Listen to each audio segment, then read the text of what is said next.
Hello everyone! Welcome back sa aking YouTube channel. By the way, I'm Lisel. Akong housewife, massage therapist. Nakarating ako dito sa Imus, Cavite. June 30 na pala no, ang bilis ng araw, ang bilis ng buwan.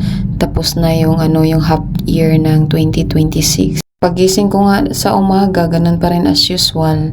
Naglaba ako ng mga labahin namin. Medyo pagod na talaga ako dito. Hindi pala maganda yung pakiramdam ko ngayon kasi madalas na talaga ako nagmo-mood swing. Kahit minsan walang kasalanan yung asawa ko pero nagagalit ako sa kanya. Yung kunting kibot lang niya, yung kunting mali niya lang as in high blood talaga ako ng bonggang-bongga. Tapos na-stress din ako sa anak ko kasi nagpapasaway din siya. Minsan talaga medyo mahirap yung responsibility ng nanay or yung task ng nanay sa loob ng bahay. Non-stop yung trabaho mo mula umaga hanggang gabi, walang pahinga. Pwede lang hindi na ako matulog para matapos ko yung mga gawain sa loob ng bahay, gagawin ko yun.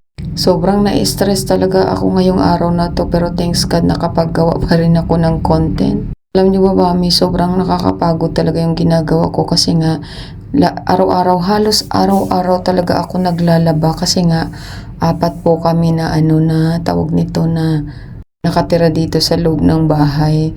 By the way, ako na ang naglo-laundry ng mga damit namin. Aside from that, yung nakakapagod po talaga sa akin yung paglaban ng mga bedsheet, towels na ginagamit namin sa spa. Sinabi ko na nga yun sa previous video ko na nagtitipid kasi kami instead na magpa-laundry kami kasi mamshi pag mag-laundry ka kasi dito sa amin, sa community namin, kailangan mo magbayad ng wash, dry, sabon, tupi, at saka minsan may bayad pa yung plastic. Medyo mahal talaga yung laundry. So ako naman syempre nagtitipid ako kaya kinakaya ko talaga lahat kasi kahit medyo mahirap. Pagkatapos ko naman maglaba, yun naglinis na rin ako ng room namin. Hindi ko kasi pwedeng iwan na na hindi to malinis tong room namin kasi malit lang yung pinaka-bed naming mag-asawa. Actually single bed lang yan. Gamit ko pa yan nung dalaga ako until now na married ako, yun pa rin yung gamit namin. Kaya minsan kasi medyo malikot yung asawa ko, doon na kami sa sahig natutulog. Since tapos ko na yung pinakataas ng bahay namin, dito na rin ako sa baba. So kailangan ko rin to linisin, i-map ko. Minsan kasi tayong mga nanay, kaya naman natin yung trabaho sa loob ng bahay. Ang hindi lang talaga natin kinakaya minsan, yung nakakapagpa-drain sa atin yung stress natin sa partner natin at saka sa anak natin. Minsan talaga grabe, gusto ko nang gumib up. Sabi ko sa sarili ko, mas maganda pa yung buhay ko nung dalaga ako.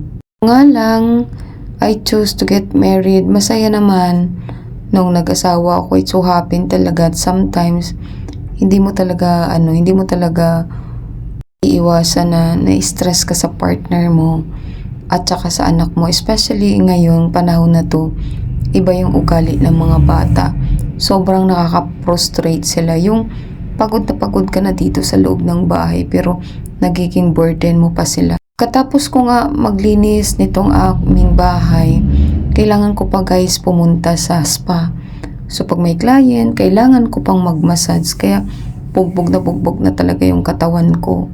Pero nga kasi ako yung tao na siguro kasi na mindset ko na to, ito na talaga yung naka-input sa utak ko na hindi ako pwedeng mag-stop. Na hanggat may gawain sa loob ng bahay, kailangan ko siyang gawin. Although sometimes parang gusto nang gumib up ng katawan ko, pero still bumabangon pa rin ako para kailangan kong tumulong sa negosyo, kailangan kong maglinis, kailangan kong maglaba, kailangan kong magluto, kailangan kong asikasuhin yung family ko. Kaya may mga housewife din minsan na medyo na-stress sila, nabu-burnout sila sa kanilang task sa loob ng bahay. Kasi sometimes we really feel na parang alone tayo, yung parang wala tayong tinatawag na support system. Yung akala kasi ng partner natin na we're okay, yung parang lahat na lang ng responsibility sa loob ng bahay binibigay sa atin. Minsan nga kahit binubuhos mo na lahat ng pagod, ng pag-asikaso, pero parang kulang pa rin, yung parang hindi ka malang na-appreciate.